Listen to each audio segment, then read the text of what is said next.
So what I learned today was about the first ever synthetic element, which was technetium. Now the story is pretty interesting.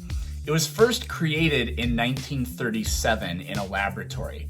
I thought that plutonium was the first ever synthetic man-made element during the Manhattan Project, but this predates that by 3 years. What they did was they took molybdenum and irradiated it, which means to subject it to radiation, which in this case, they bombarded it with deuterium nuclei, which is a single proton and a single neutron.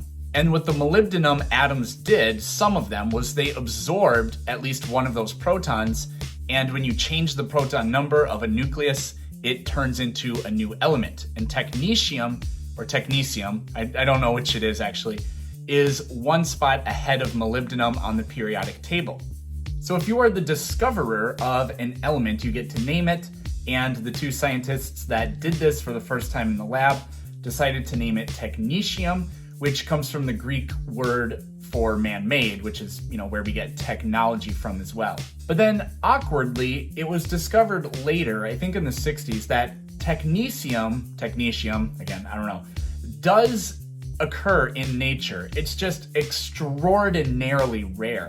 There were some pits in Africa where it was discovered that naturally occurring uranium, as it decays through radioactive decay, does produce extremely tiny quantities of technetium. So we don't really think that plutonium really exists out there in the universe in any kind of appreciable quantity.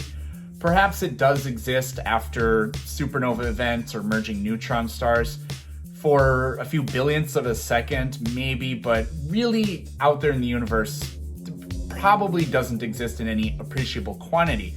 So that sort of makes plutonium, a legitimate synthetic element. Technetium, though, I guess we're not really sure. It's kind of the same thing as plutonium, not exactly. Now, the weird thing about this is plutonium and other synthetic elements, they've never been discovered out there in nature. Technetium, though, uniquely was made before it was ever discovered.